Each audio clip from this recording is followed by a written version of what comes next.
Once upon a time in a small rural town called Picayune, Mississippi, two young brothers, Beck and Nash, found themselves on the brink of a big adventure.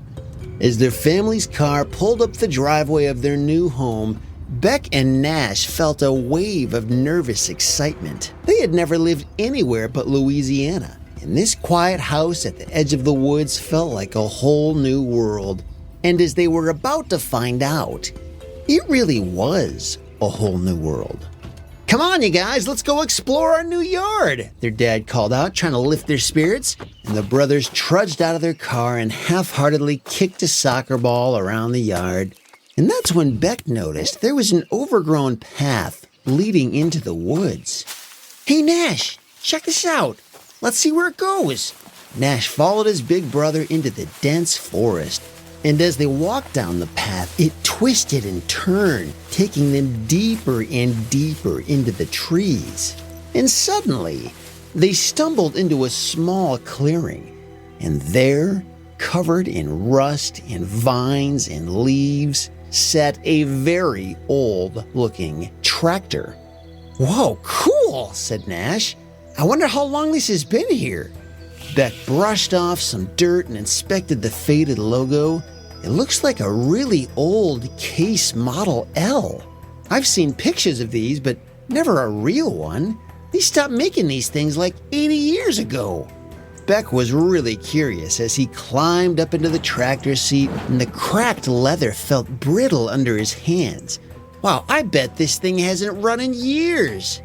And then he saw the key, still stuck in the ignition.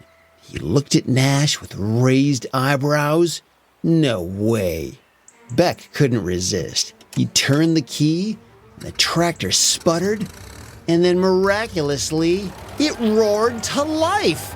The boys jumped back in surprise, and Nash scrambled up next to Beck. "This is insane!" Beck grabbed the huge steering wheel and slowly stepped on the gas pedal, and the tractor lurched forward. "It still works!" The brothers looked at each other in disbelief and excitement. Beck slammed the gas down and they took off, bumping and bouncing through the trees. And they were so caught up in the thrill of driving this old machine that it didn't take long until they completely lost track of where they even were. And the woods got thicker and the ride got wilder, and branches whipped at their faces as they plowed ahead. And then all of a sudden they burst out of the tree into a field of tall grass, and the tractor chugged forward as it seemed to have a mind of its own. And then the boys looked up and saw that they were headed toward a run-down barn and a farmhouse off in the distance. "Man, where are we?" wondered Nash nervously. And as they got closer, Beck saw an ancient-looking man in old denim overalls shuffling out onto the rickety porch of the house as he peered at them from under the brim of his hat. As the tractor pulled up to the house, Beck cut the engine, and the man slowly walked over to them. "Well, I'll be," he said, shaking his head in amazement. "Never thought I'd see this old tractor again." He ran a weathered hand along the rusty metal. "Old Red always did have a mind of his own." "Wait, you mean you know this tractor?" asked Beck. The old farmer nodded. "Sure do. This here is Old Red, my granddad's tractor. Let me tell you boys a story." And the farmer revealed that 60 years ago, when he was just a young man, his granddad was about to lose the family farm. They couldn't make payments, and the bank was going to take the land. And in a desperate move, his granddad made a strange deal with a mysterious traveling salesman.